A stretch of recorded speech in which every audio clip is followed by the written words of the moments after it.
Hey everybody, welcome back to COVID-19, the opportunities you haven't thought of. I'm Casey Wallace, and today we got a great show. In all that we've done in our careers as practitioners and my honor of channeling joyous to audiences worldwide, we've segued, of course, into this television network. We've been very blessed with all of the connections and the people that we know, that people jump on and do programs with us and do interviews with us. And one of the really, really cool things is occasionally we get contacted by somebody who refers somebody to us. Of course, we always welcome those introductions. And today's conversation is with Lincoln Gergar, and he was actually introduced to us by a friend of his who recommended that we get in contact with him and begin our relationship with him of interaction. So this is going to be a whole lot of fun. Lincoln, like myself, is an extraordinary trans channel. He trans channels, of course, information from the highest fields of consciousness, which is where we all are as a fractal of our own selves. And he has presented this to audiences and to people worldwide as well, growing everybody on their conscious journey, expanding everybody out of their limitations, and aligning all of us with all that we could possibly believe ourselves to be and more. His energy is phenomenal, of course, and as you sit back and relax and enjoy this conversation, we're going to allow you the opportunity to integrate your energy with his. Be inspired, be honored, be knowing in all that you are. Lincoln, thank you so much for joining us, and it is my extreme pleasure and honor to be in this audience with you as well. Thank you. Thank you, Casey. Yeah, I appreciate that very kind and generous introduction, and also this opportunity to speak with you and to speak with the greater audience that's going to be watching this. So thank you. So Lincoln, I'm familiar in my own process of channeling. Like you, mine unleashed in 2007, 2008. I think we've found a real consistency in that timeline, that there was a real leveling up of energy for all of us then. There's now kind of this next one that's coming up. So in a way, we're all kind of connected as we all came out of the spiritual closet, around that time with each other. So it's great to be having this conversation. So to make it clear again for the audience, Lincoln is a channel, a trans channel, an integrated channel. What you're going to be experiencing today on your conversation is perhaps a little bit of a bounce between the fractals of all that is Lincoln, but don't get preoccupied and distracted by that. Just be open to receive the information, and it's going to be a great one. So Lincoln, let's talk about this time. Of course, in this program, we recognize the extraordinary opportunities of the energies in this timeline, and that with our primary focus and alignment, we can integrate our own selves into that truth rather than the limited truths of fear. And we would love for you to speak to our audience about those types of truths that you foresee for yourself and receive for yourself as information. Yeah, certainly. Well, I think one of the best places to start is to really examine how all of our own creative experiences have really been leveling up in vibration over the last few years. We've been really noticing, and I think it's across the board, that we've all been experiencing more energy inside of our bodies, stronger emotional feelings, our minds are more powerful. We're noticing that all of our thoughts are manifesting experiences in our physical lives more easily. So I think we really need to start here, and that'll help us understand why we're all co-creating together this worldwide event. So each and every one of us are really exploring our creative potential. We're waking up to the fact that we are these consciousnesses controlling mental energy, emotional energy, and our physical bodies to really manifest the realities that we want. Now, along this process, of course, this process of awakening, we're coming to also see the ways in which we're creating experiences that we're not really desiring. So in spirituality, this has often been called ignorance. So we don't really understand how we're using our mind in these ways that are bringing on our own suffering. And I think that's what we're really seeing a lot of right now in this world. There's a lot of fear, there's a lot of doubt, there's a lot of insecurity, and there's a lot of consciousness in which we're separating each other. And this is really showing us just how unpleasant our own lives can be when we're creating with these ideas of separation and fear and doubt. And I see that all of this is really going to transform. Essentially, a person can only go so far into a path of suffering until they learn the lessons they need to learn to wake up, take a 180, and start using their mind in more constructive ways. And we've all been down these areas in our own lives, right? Unknowingly, oftentimes we're adding problems to our life. We think we're doing a good thing, but the more we wake up, we realize maybe we were self-centered. Maybe we were selfish. Maybe we weren't seeing the whole picture.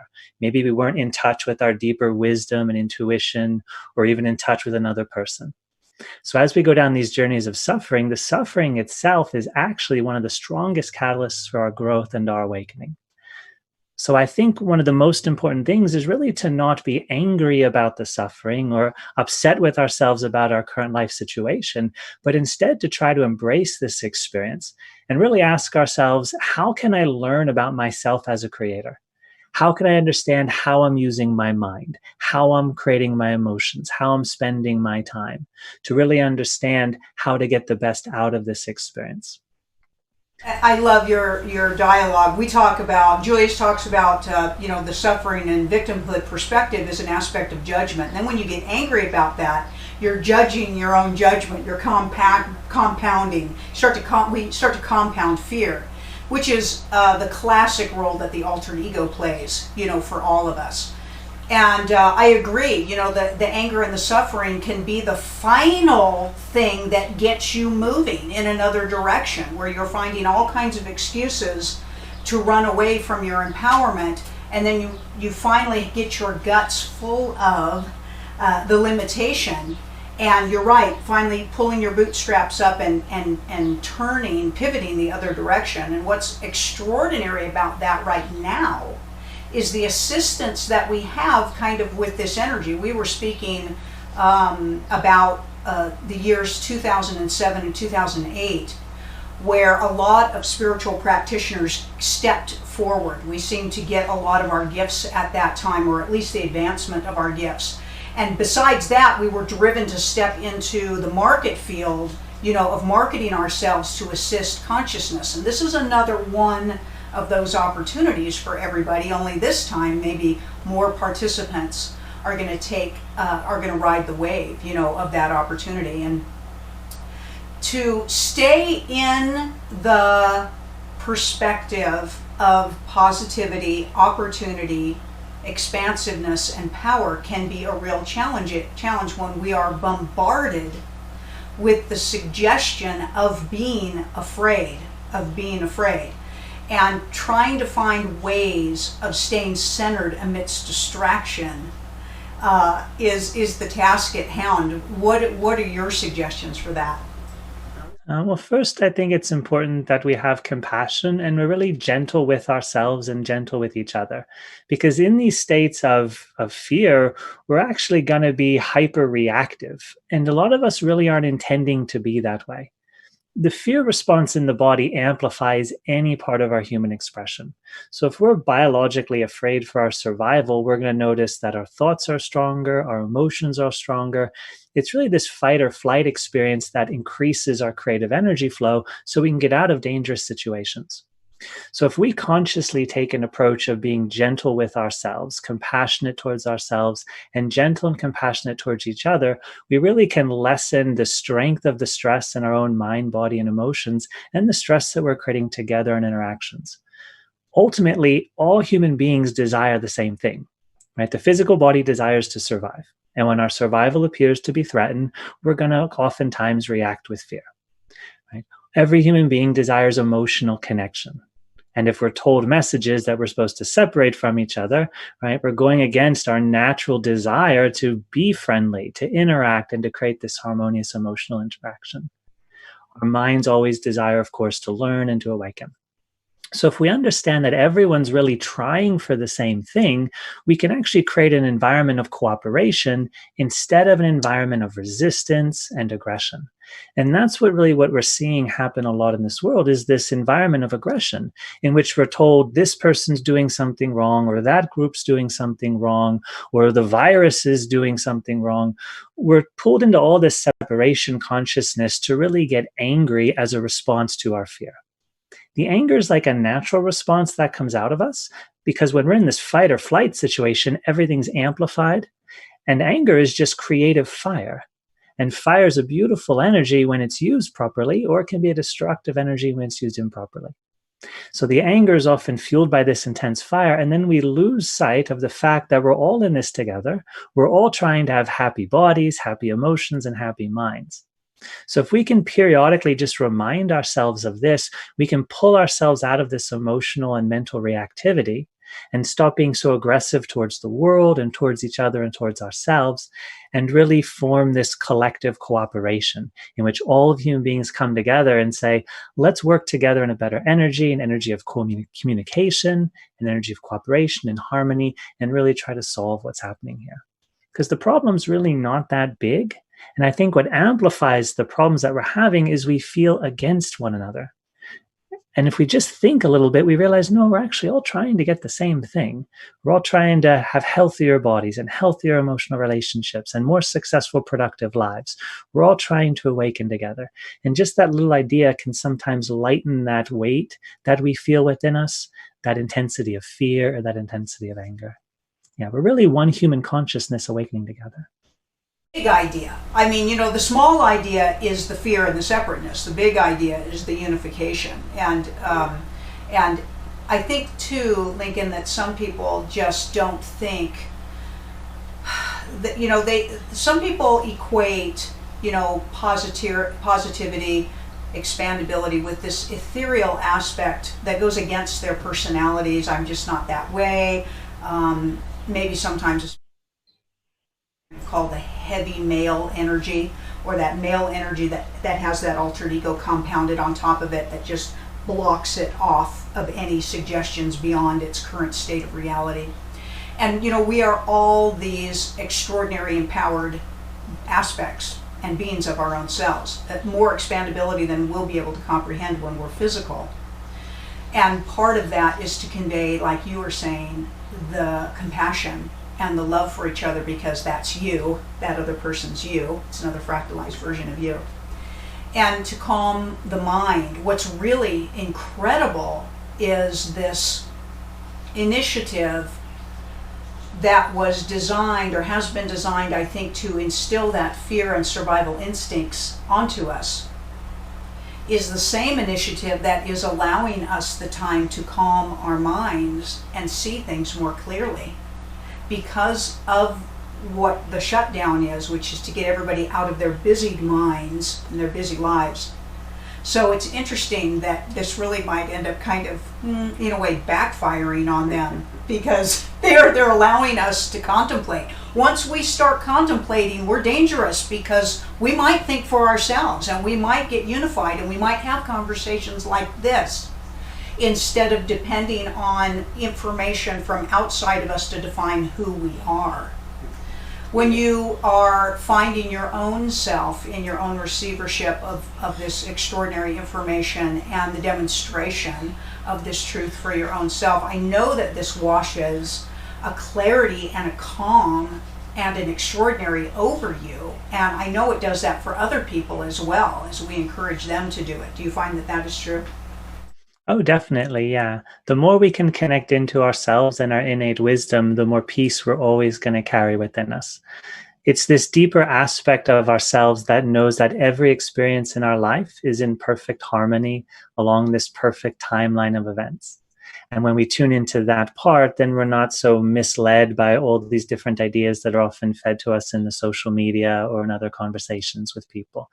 We really learn to trust that deep, still, silent voice within that knows that everything's perfect, everything's happening in a perfect way, and I can be an active participant in this process, really just expressing my genuine self. You brought up a good point, Casey, about how sometimes these spiritual concepts are seen to be ethereal or not practical here. One of the things that a lot of people appreciate about the teachings that I do is that I often make everything very practical and very simple, very human. Because we have to remember that we are these eternal beings of consciousness, right? We're light, we're energy, we're intelligence, and we come into this physical reality to create. So we're exploring ourselves through the physical reality. And without the physical forms, we can't really have the fullness of our experience here and the fullness of this awakening process. So when we learn to define spirituality in real physical terms, right, I think we can make a lot of progress in applying these loftier spiritual concepts, because now we can see how they actually do transform our physical reality. So a lot of times people think of energy and it becomes very non-physical and very abstract. But if we just take that term and translate it to emotion, we now have something tangible that we can work with. And most of us know that we've been feeling our emotions our whole lives, and we've learned different strategies of how to work with our emotions to feel better. Higher vibration is just happiness. Now, as we take that emotion of happiness to a higher level, it does become superhuman, right? As you know, Casey, there's other dimensions in which the energies we feel are just beyond the limited range of emotions that we usually feel in our physical body. So we can level up to these higher vibrations, but really to do so, we have to start working with our physical emotions and our human thoughts, using affirmations or even just educating ourselves in more constructive ways of thinking. And then we're able to take steps into these higher places where someone can become like you and I, a channel of higher intelligence and a channel of higher spiritual energies. But if we really just try to be good human beings first, we'll all get to these higher levels of non-physical awakening and realization.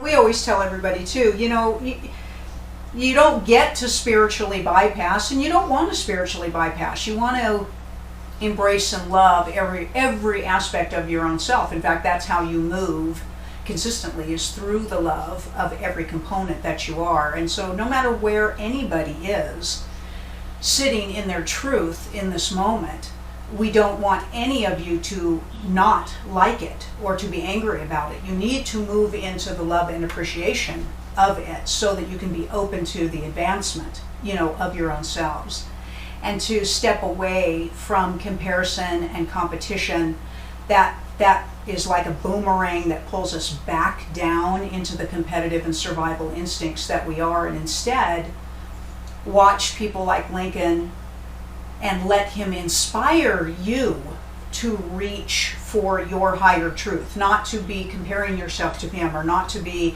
angry or resentful that you don't have maybe a gift that he's presenting. And once they start to even just shift out of that defense mechanism, boy, incredible blossoming can occur, and everybody's going to do their thing. We don't need duplication. None of us do the same thing. Lincoln and I don't do exactly the same thing. It is a form of receiving information, but it wouldn't serve for anybody to be duplicate. So we want to embrace everything that's out there and allow that open mind. When you're talking to an audience, Lincoln, and you're finding that people are just looking at you and they're saying, because we get this too, I just don't know how to do it. What are the first steps? How can I go from now? And we trust that the audience that's watching this programming is probably already somewhat on their way on their spiritual journey, because that's what this network is all about. But nonetheless, just encouragements and inspirations that help us even recognize that we're progressing can be that encouragement, especially right now that people are really seeking. What can you speak to our audience about that? Yeah, one of the primary teachings that I deliver first is advice and methods or practices to help people connect to their own spiritual center. So if we examine the physical body, the emotional body with the chakras within it, and the mind, we all find a center place that adds balance or guidance and direction. And I call this the spiritual heart. So there are places within the body and places within our energy system where we have different experiences, where we access different vibrations and different forms of intelligence. When we connect to our spiritual heart, we find ourselves connecting into that eternal type of wisdom and knowledge, that deep, still, silent inner knowing, that intuitive guidance. We find our emotional energies coming into a state of balance and harmony, and we really experience that connection of oneness between ourselves and our environment building. I recommend that people just practice feeling the center of their chest while they're living in their normal life. What they'll notice is that the energy that's usually in the forehead area and creating all of these thoughts, it starts to calm down. We don't have as many distracting thoughts, and our imagination does not always take us away from the present moment. We then find ourselves being more easily able to stay present in our experiences, a quieter mind, an open field of awareness, and also that balanced emotional state. So just by holding our attention in a very relaxed way, right, on the center of our chest, even noticing how our body breathes, how our lungs expand and relax while we're living our life, we start to bring this whole physical and mental system into a type of balanced state. And then everything else can be easier in that experience. Feeling your spiritual heart, in my experience, is a practice. Okay, it's not going to take anybody to the final stages of their own awakening or enlightenment journey, because we're really here to understand that we're creators. We're not just here to sit in silence or stare at a wall. We're not just here to focus on one body part. We're really here to understand the totality of what this is, and this is God, and we are God. We are this creative source that's exploring itself with its unlimited potential. I love what you said, Casey, that we're all unique and no one is ever supposed to duplicate anyone else. And that's really an impossibility. If the universe is infinite, which it is, then everything is going to be unique. And there's no limitation imposed upon the universe by itself in any way. So the beauty of tuning into our heart is we actually bring out of ourselves our own natural, genuine expression of our personality. And it's a deeper part of us, the part connected to our eternal wisdom. So we notice we start thinking different, we start feeling different, we start acting different. We notice we start honoring ourselves in our lives. One of the biggest challenges that I see people have is their ability to honor themselves, their ability to trust that I can say what I want to say, I can do what I want to do, I can be just an authentic expression of me. Most people are battling with that because we've been taught by the world to fall in line, to do what you're told, to think the way we want you to think. All of us can think about our schooling when we were younger, right? It was all about repeating back what we're told to think and do. We're taught to essentially be robotic in a sense. So we're not really fostered as children to honor our individuality, our creativity, and our uniqueness. And that's really one of the biggest struggles I think that people have. And once we can embrace this inner knowing as just a natural expression of myself, we really see our spiritual development accelerating. We learn to trust our own mind, saying, well, this teaching, it feels like it resonates with me, so I'm going to follow it. It doesn't matter if it's the highest teaching or the greatest teaching. It's the one that I feel like applying right now, so I'm going to do it. And we find we get the most benefit of that. We realize that we don't have to go out there and shop for spiritual things. It's better that we just live our own natural expression. And anything we do can be a spiritual practice. Cleaning your fruits and vegetables and chopping them up when you're cooking a meal, that can be a spiritual practice, right? Feeling your heart, feeling that this is one with you, feeling your love and your appreciation for this simple present moment experience takes anything into a spiritual practice. And then we start feeling all this life energy that's inside of us. And we start awakening our greater intelligence, and we start losing that false self, that ego that makes us feel separate and afraid and angry and upset. And so just by coming into ourselves as a human being, we're actually bringing our eternal consciousness into this form-based creative reality. And we're discovering that we really are these beings of God consciousness. We're all these creative intelligences. You know, now is just an immaculate timing for that, with the instilled stillness. You know, we're supposed to be, you know, kind of not getting out and doing what we normally do. This is the perfect time. You know, Julius calls that, of course, aligning yourself with the moment of now is your spiritual practice, is the ongoing state. And people don't know how to do that, Lincoln, anymore. You know, when my generation, I'm 55 years old, so my generation didn't grow up with all the technology that now my children and even my grandchildren, you know, have now. And to come onto my own spiritual path was a challenge in and by itself, without the bombardment of it's trying to keep your mind occupied off of the moment of now. But now is a great time to find that nowness, that stillness. Some people are afraid to discover who they are because they might be rejected for who they are, or they might not really like, who they are. And then that's a process of being able to create who you choose to be. So the great news is you can create anything that you desire, and that you make a decision, to maneuver either around or expand yourself through. This is, like you said, the ultimate, creative process. Schooling, religions, politics, commerce have programmed us. They've programmed us how to be, who to be, what to like. And we don't know. A lot of people don't know. Joyce has this great byline where it says, if you were born into a white room with no windows, no doors, and no mirrors, how would you know who you were? If you didn't have the world or other people telling you who you were, how would you know who you were? And the teaching then proceeds to say, well, you would know by the way you feel. As you're processing your thoughts, your perception and your feelings is who you are. But to figure that you could even have a perspective without the suggestion of a perspective outside of you can be mind-boggling for people. But it's a great process to initiate a discovery for yourself through. Yeah, definitely. Yeah, when I was about maybe 19 or 20 years old, I just had a real simple realization, and it was that I'm as happy as I make up my mind to be, and that I can choose happiness simply because I want to feel that in my body, that I don't need anyone's permission, that I don't even need an arrangement of physical objects in order to feel the way I want to feel. And so that simple idea got me on a path of exploring of how to use my mind to change my vibration, how to put my attention in my body and understand what's happening when I feel these emotional energies. And as I put my attention in my body, I saw that just being aware of it connected my silent creative intelligence to those frequencies. And then any thought I had, any desire I had, the energy would start to move. So as long as my awareness was focused on something, I was then creating with it. And then just going on a process of exploration. It's kind of like being an artist and being given a paintbrush and a whole lot of paints. You just use the brush and you start exploring what happens, and then you teach yourself. You learn what colors you like, you learn what emotions you like, you learn how you want to express yourself.